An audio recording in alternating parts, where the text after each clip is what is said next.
All right, all right, all right. I'm gonna wait a little bit for some people to show up here, not too long, because I know some people are gonna listen to this thing on video.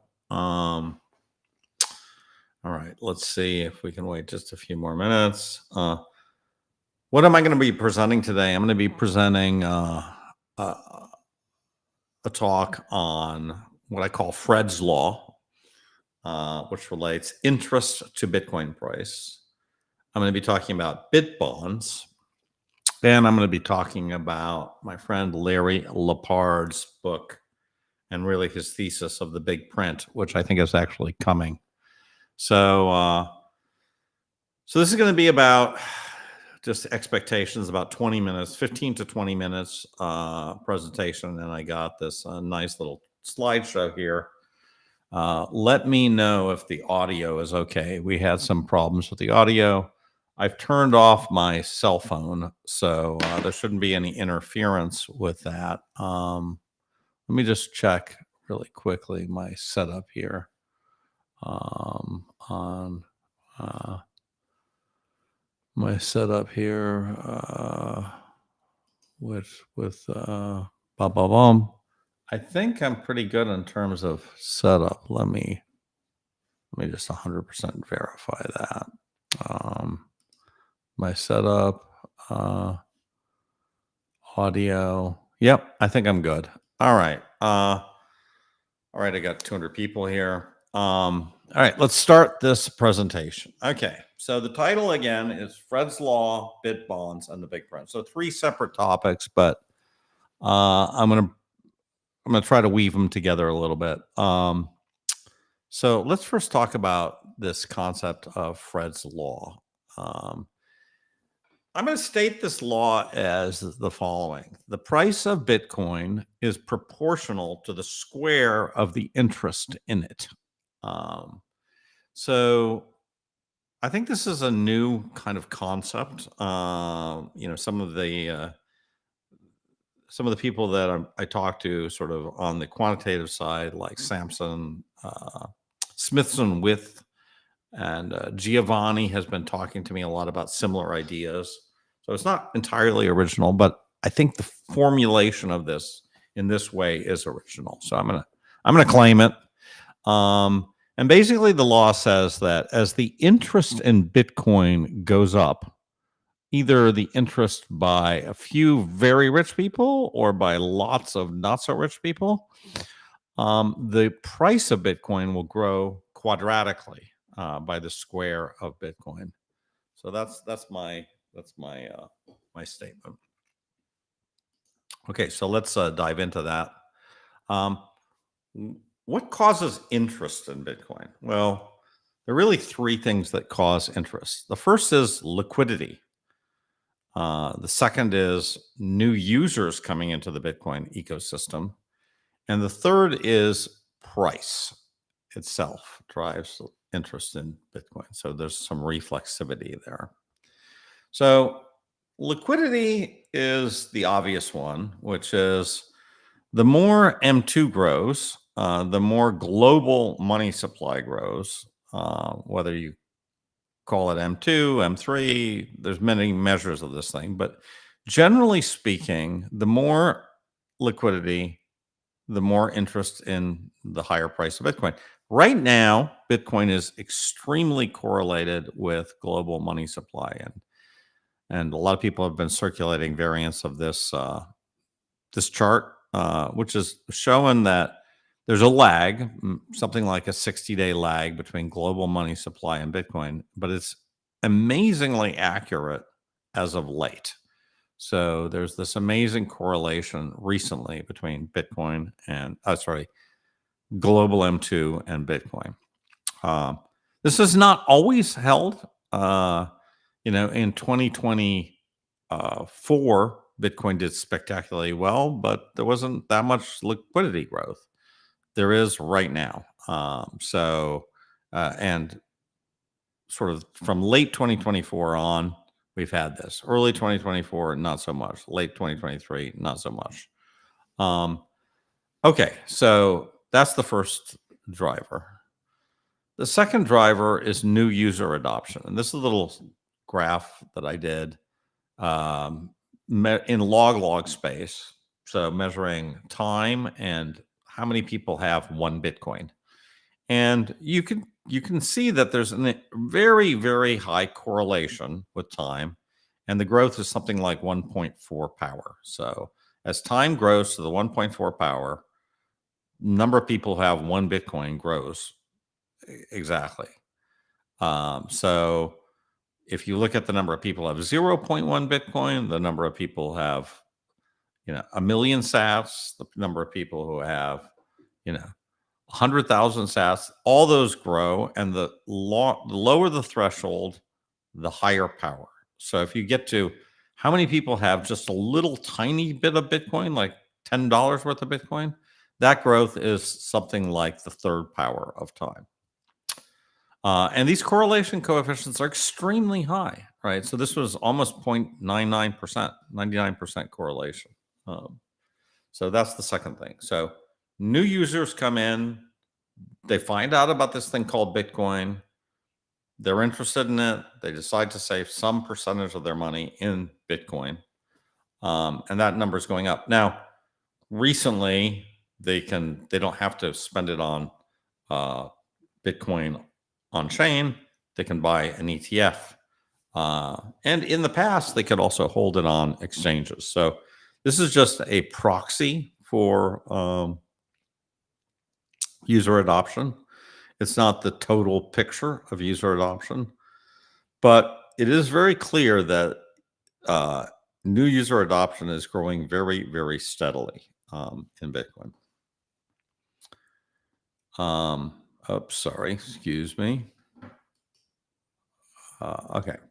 So the last thing is price. As price goes up, people get more and more conviction, right? So also, so some reflexivity here, but as price goes up over time, if you bought Bitcoin in 2019, like I bought a lot in 2019, I got more emboldened in 2020 and 2021 and even 2023. My conviction grew. And I'm not particularly unique in that. I think this is a general thing. As people go in Bitcoin and they start holding for a long time, they get more and more and more conviction. And your allocation to Bitcoin increases. Okay. You don't sell the Bitcoin that you've acquired, and you, in fact, buy more Bitcoin. That's a normal behavior. Of course, some people sell it out, some people flip and they trade Bitcoin, but overall, there's a network effect, and not a network, there's a reflexivity effect. Whereas as the price goes up, not only more users come into the system, but existing users start allocating a greater percentage of their Bitcoin, of their available funds to Bitcoin. And they start allocating a greater percentage of new money that's coming into their ecosystem to Bitcoin. All right. This sounds a lot like Metcalfe's law. Okay. And, I think there's been a lot of misinformation on this, right? And, a lot of people like Raoul Paul, not particularly mathematically inclined, start saying, well, this is Metcalfe's law, or I don't think it's Metcalfe's law. So what does Metcalfe's law state? Metcalfe's law is for things like social network, like the number of people using cell phones, right? So, or a social network. If you look at a social network, the utility of a social network increases like the square of the number of people on the social network. So Facebook is much more useful to me if all my friends are on Facebook, because there's many more people that I can interact with. Same with a phone network. But this is not the case. I'm not more interested in Bitcoin because more other people are interested in Bitcoin. I'm not interacting with those people. Bitcoin's a very selfish thing. I'm going to hold Bitcoin for years, just like a savings account. It is not something where it's just the utility of it is like how many nodes are there that I can interact with. So I really think this is a misnomer, this idea of Metcalfe's law. It's not accurate. It's not a social network. So Metcalfe's law states that the value of the network is proportional to the square of the number of the nodes. And I think we're seeing a similar result, but I don't think it's due to the network effect per se. Excuse me. Now let's go to the next slide. So what is it driven by? It's driven by scarcity. So Bitcoin is, an absolutely scarce, unconfiscatable asset that can be moved anywhere quickly, unlike gold. So if you look at scarce, unconfiscatable assets, gold was quote unquote the gold standard for centuries, right? And all of a sudden we have this digitally scarce asset that can be moved. That's completely unique, or at least it was when it was invented in 2009. Now, there are copycats, many things that are almost exactly like Bitcoin. Litecoin is almost exactly like Bitcoin. Bitcoin Cash is almost exactly like Bitcoin, but network effects rule, right? So the fact that there are copycats does not mean that Bitcoin is going to die. In fact, as Saylor said, there have been thousands of copycats, and Bitcoin is still and continues to dominate. So it's a network effect. You can create your own version of Bitcoin. You can copy and paste Bitcoin, but nobody's going to value that copy. It is entirely dependent on consensus as to what the standard is, and that stops a lot of people from adopting Bitcoin. But once you get over it, you get over it. So why is there a quadratic relationship? And the word quadratic comes from the quadratic equation. It means a square, x squared. Well, it's pretty clear that it can't be linear, right? So as the first, if you take a bunch of Bitcoin and let's say the model is half of that Bitcoin is going to be hoarded into long-term holdings. Well, if you think about that, there's only 50% left after that first batch of people go and hoard the 50%. So 50% left to fight for. So the size of the pot has been reduced by half. So now if you have the equivalent demand that sort of caused the first 50% to get gobbled up, the equivalent demand will now quadruple the price. And you can see that very easily if you think of it like this. Another way to look at this is an AMM. If you think of an AMM, think of that there's 2 million freely floating Bitcoin out there. And that's not, that's roughly the number of Bitcoin that's on exchanges, right? But now let's also assume that there's $200 billion sort of interested in buying that Bitcoin. Okay. And, that's actually relatively close to the amount of USDC and USDT around. So it's kind of interesting. Well, if you just divide those numbers, you get an AMM price of 100K. So now let's assume that the pot's reduced to a million Bitcoin. Well, in an AMM with a constant multiplier, says that 200 billion now has to go to 800 billion, right? And so the price has to go to 400K. So again, we have this quadratic relationship. So we have this quadratic relationship in Bitcoin. And, it's interesting, even Saylor uses the word quadratic recently. And I've just picked up on that. I don't know if he is consciously thinking about this or not, but it's there. So what's K? I'd like to call K Kruger's constant. I don't know how to measure I. I don't know how to measure what. We do know how to measure P. I don't exactly know how to measure I, but there's some constant there. I'm going to call it K for Kruger's constant. Okay. How does this all relate to the power law? Well, interest in Bitcoin grows roughly at the third power of time. So the amount of adoption of Bitcoin is roughly the third power if you measure it at the edge, the total number of non-zero Bitcoin addresses. And if you combine these, you get roughly the fifth power or the sixth power, 5.8. It's kind of the current, or 5.6, 5.8, depending on how you measure it. That's where you get the power law, right? So that's what I like to think. I like to think of interest growing at the third power, and then you square the interest to get the price. The next topic I want to talk a little bit about is what the hell are BitBonds?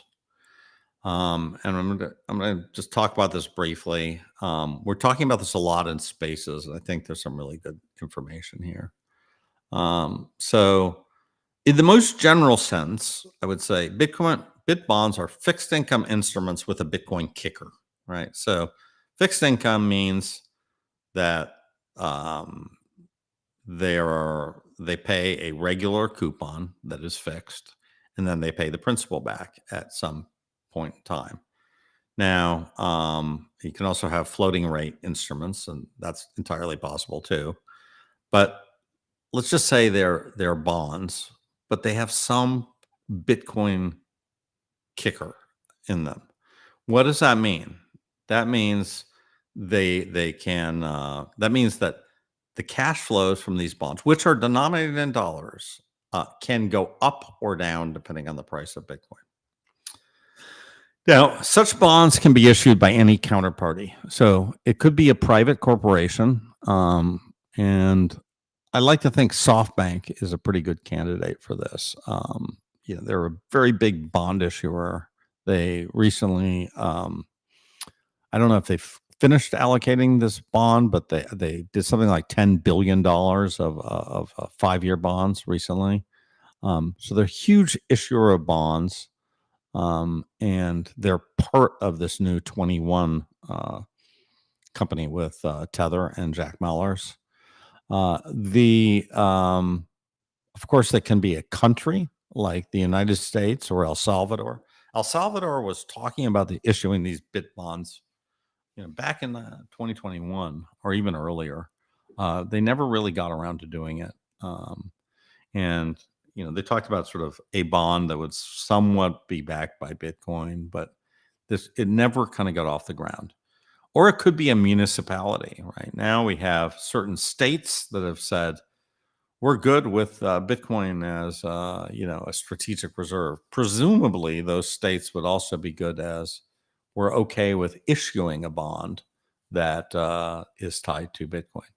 Now, our friend Tom Young, who's an elected official in New Jersey, has said, well, we'd have to wait for the state of New Jersey to give the okay on such things for Bitcoin, and that might even take 5 years, which is fast. But it's entirely possible that it happens first and happens elsewhere. And again, we don't have to wait for the United States or some of the states to do this. A private corporation could do this soon, and I do expect a private corporation to do this soon. So, that's kind of where I am on that. So, again, these are fiat instruments. They pay a coupon and principal denominated in USD. Either one of these, the principal or the coupon, could vary depending on the Bitcoin price. But generally speaking, at least the principal would be guaranteed. So the issuer, the person who buys the bond, will get their money back at the end of the term of the bond. And in addition, they might actually get a guaranteed yield on the interest. Okay.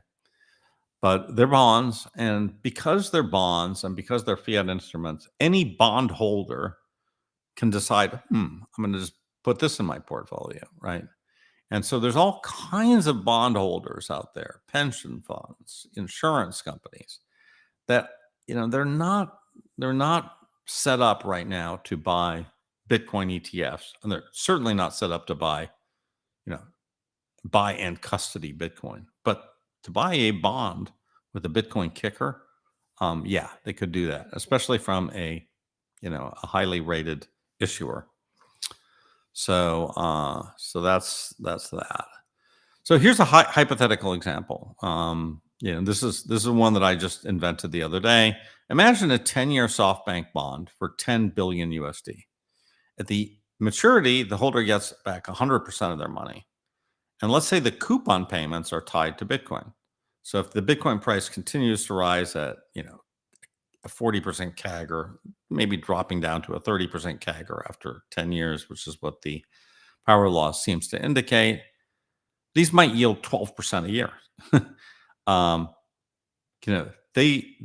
a buyer of SoftBank bonds right now would be lucky to get 6% a year. So this would be sort of double your pleasure here. And that would be extremely interesting for a bond buyer. Second example, imagine a 10-year California Bitcoin bond. At the maturity, the holder of the bond gets 100% of their money guaranteed by the state of California. The coupon payments, again, would be tied to Bitcoin. And if the Bitcoin continues to rise at kind of this 40% CAGR, these become 10% per year. And that would be completely tax-free to California residents. Now, how great would that be? You can get 10% of your money tax-free and you're living in California. Wow. I mean, that's a big deal.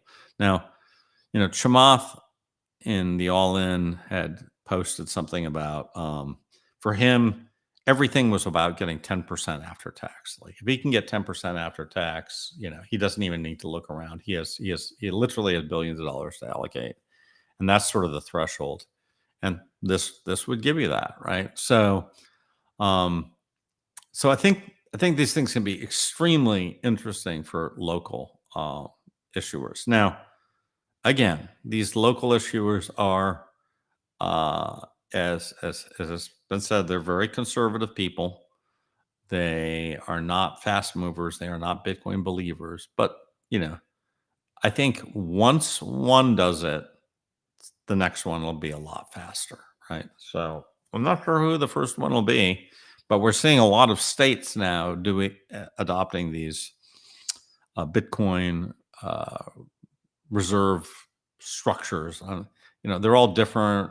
They're not actually buying Bitcoin yet, but they're all sort of saying we have now the structure to buy Bitcoin. Okay. So I think this second example actually could happen.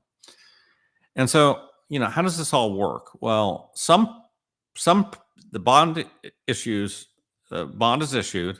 Some portion of the proceeds are custodied are used to buy Bitcoin, which is then custodied. And then depending on the structure, the Bitcoin is going to be sold off partially every year and at maturity. Now, these issuers are not set up to custody this Bitcoin, to hold it, etc. Even MicroStrategy, right, is not doing this, right? They're sort of saying, here's this bond, and we'll guarantee this thing, and you have calls on our underlying stock, which holds Bitcoin. That's not the same as saying you actually have a instrument which varies specifically depending on the price of Bitcoin. And so you're going to need a third-party financial agent generally to do this. And so that could be 21, that could be Cantor, who's an investor in 21, obviously. And that could be somebody like Goldman, right? Now, there's reasons why it hasn't been Goldman up till now. The banking laws, Goldman is a bank, right? And so, people like Elizabeth Warren really do not want Goldman and other players doing this, but they completely understand how to do this. Just my experience, my first part of my career was at Solomon Brothers. We were at the time with Goldman, neck and neck, and we did this stuff. And I did this stuff personally, like every week. I did several of these kind of structured transactions. I issued Australian bonds, swapped into yen, and we did tons of these capital market deals all the time. And others, right? But I've done, this was like a factory for this kind of product. Okay. So the issuer has no exposure to Bitcoin, at least at the beginning, right? So the issuer is basically just saying, I'm going to issue this bond. I'm going to deal with Cantor. They're going to swap me out. They're going to hold the Bitcoin. They're going to guarantee these cash flows. And I will just get a lower cost of borrowing for my trouble. That's what I will do. Okay. Um, but eventually, the issuer will sit there and say, wait a second, why is Cantor and 21 getting rich? Why can't I get some more of that Bitcoin at the end? So maybe I need to take some more of the risk. I need to take a little part of the risk on the Bitcoin side and get a piece of the action, right? Other than just getting, 3% dropped from my cost of issuance. Okay. So, and I think if you look at the BitBond proposal by Van Eck that was presented to the Treasury would take that risk, right? They would say, you know what, we will take this Bitcoin and we will give people an upside. And if Bitcoin does not double in the next 10 years, we're kind of screwed. We promised more than we can deliver, right? So, there is some risk that they would take. I just don't see that initially. I see initially this thing being handled by other intermediaries, and DarkSide also agrees with me. So why will this work? Why am I 100% convinced this will work? Well, the bond market is enormous, right? The bond market dwarfs the size of the stock market. It is much, much bigger than the stock market, right? There's over $200 trillion worth of bonds globally. So we have this $36 trillion debt, right? So the opposite of the debt is somebody owns that debt, right? So that's $36 trillion a bond. But there's also the municipal bonds. There's China has bonds. Europe has bonds, right? There's all these muni bonds. There's mortgage bonds, right? There's corporate bonds. So there is a ton of bonds. Bonds are absolutely enormous, right? And so investors want return. They're not stupid. They want return. They're fighting for return. And in their quest for return, they drove long-term interest rates down to a 1% not so long ago, right? In 2021, long-term interest rates were 1%. That's how starved people were for bonds, for return, right? They need this return. So pension funds have all these liabilities. When rates go down, they panic, they want to buy. And so this product is the solution to their problem, right? They need this return. They've got these unfunded liabilities and they just can't just buy Bitcoin. They can't. So they need some structure here, right? They need guarantee of principal. This is part of their bylaws. This is how they work. They have to buy a bond. They can't buy Bitcoin. Okay. So I am 100% convinced this will work. This was proven by MSTR. So, I think, Puncher, my friend Puncher and DarkSide said, this is the atomic bomb. This is the Bitcoin atomic bomb. So Saylor sort of invented this Bitcoin atomic bomb with these convertible bonds that he did so much of in 2024. And then after the converts, these, perpetual preferreds, Strife and Strike. And they're just variants on these themes of Bitcoin linked financial instruments, right? So I view it as the atomic bomb. And just like the atomic bomb was invented in Los Alamos in 1945, once Oppenheimer perfected the atomic bomb, and 4 years later, Russia had it. Little side note: Oppenheimer was my mother's godfather. So my grandfather worked with all those guys at Caltech, and so the JPL guys who basically invented the atomic bomb were very close to the Caltech guys. Anyways, in 1949, Russia had the bomb. Now 9 countries have the bomb. So this stuff spreads. Okay. Now, compared to the atomic bomb, this is simple. The atomic bomb needed von Neumann, the smartest guy on the planet, to perfect the detonating device. Now, Wall Street makes this kind of product for breakfast. So And once you get one that works, you can copy paste it and you can sell it, use your Salesforce to sell it to every other issuer. So we've seen this happen with mortgages, with currency swap, and all kinds of derivatives. This stuff works. And if you've seen The Big Short, you kind of, I think, we are in for a bunch of guys like this pitching BitBonds to all kind of investors all over the world. So this is going to be, once we perfect the product, this is going to be the hot product of the next decade, I think. I think this is also the product that's going to enable Jack Mallers and Tether, Cantor, and SoftBank to potentially even get more Bitcoin than Saylor, right? So Saylor has an advantage that he started, a year and a half early, but Tether is now making more money than Goldman Sachs. Okay, Tether has an enormous footprint in the crypto community. They have an enormous amount of Bitcoin. They're going to start this thing off with 40,000 Bitcoin. We have Mahashima Son from SoftBank, always wants to be 10 times as big as the next guy.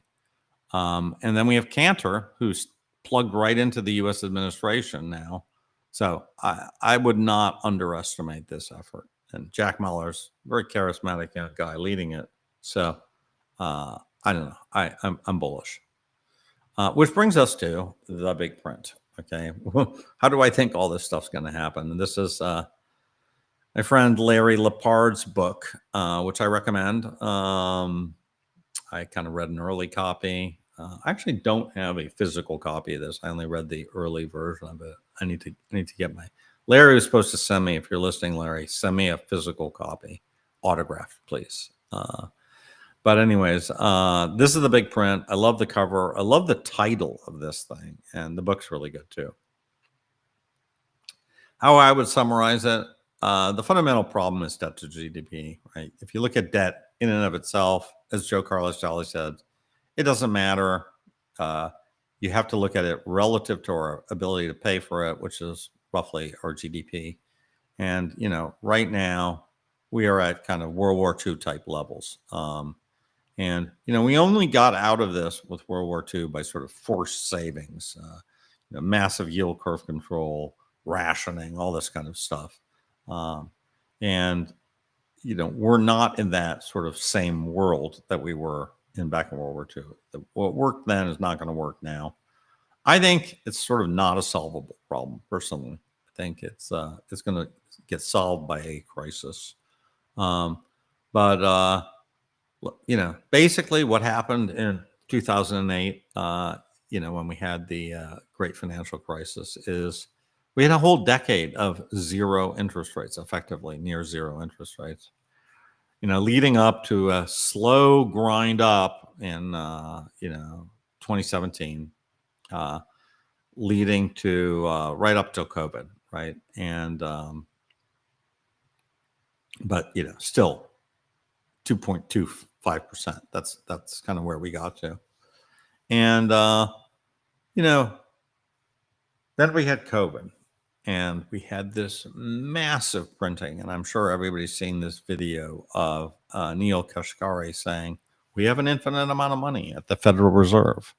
And again, they panicked. They decided that they must save the system at all costs. And this was Powell, right? This is all done under Powell. And then, he realized that, afterwards he was dead wrong about the inflation is transitory. And he started thinking about his legacy, his retirement, and he decided, well, I'm going to be the next Paul Volcker. And so he tightened money up like crazy.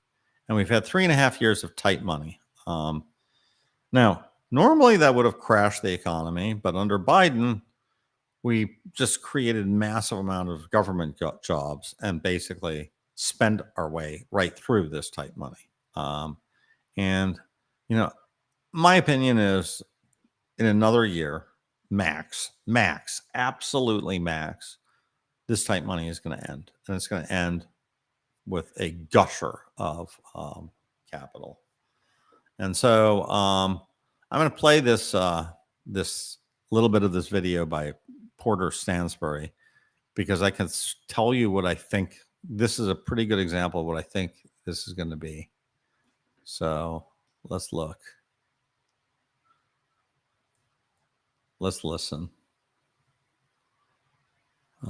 Here. Something over $2 trillion in deposits. It has 40% of all the deposits in the United States. It is the banking system. Well, they invested almost $700 billion in bonds 700 billion during the COVID summer, the summer of 2020, when long-term 30-year interest rates were at 1%. Oh, man. The value of those bonds has gone down almost in a straight line. The bonds, and I think those gone bonds down are now down something like 40%. 40%. Could be a little bit more now. I haven't seen the latest price. But the point is they're hiding enormous losses. They say those losses today, Bank of America has disclosed, there's something on the order of $100 billion. Okay, so if Trump destroys this recycling of U.S. debt that has gone on for 50 years, what that also means is he's destroying the ability of the Treasury to refinance. We've got $9 trillion worth of treasuries to refinance this year, plus another roughly $2.5 trillion of new debt. So Treasury's got to go out and sell $11 trillion worth of treasuries this year. I don't know how that's possible if Japan isn't buying, if China isn't buying. And by the way, not only are they not buying, the world has been selling our treasuries on a net basis now for 3 or 4 years, and they've been buying gold instead. And so I think you can look at the price of gold versus the share price of Bank of America, and you can see something bad coming down the pike. Because if there is a failed auction ever, or if the Fed has to come in and start buying again, which is what they will do, the inflation expectations are going to go crazy, and there will no one sees this. There will be a run on Bank of America, and there will be a day where the ATM machines do not work. And by the way, people say, "Oh, that could never happen." Bullshit! It happens all the time. Fractional reserve banking systems fail. Anyways, you guys get the picture. I think it is very possible we hit an absolute cliff, big print crisis here. And I actually don't think Trump really wants to stop that. I think there's a lot of reasons why, in point of fact, I think Trump wouldn't mind getting the state into absolute chaos where he's the only way out. And it's just like, hand me the keys to the automobile. I'm going to drive this thing from now. I want complete and utter control. And, that's kind of where I think we're headed with this. So big print. And that's it. I will talk to you guys later. Thanks.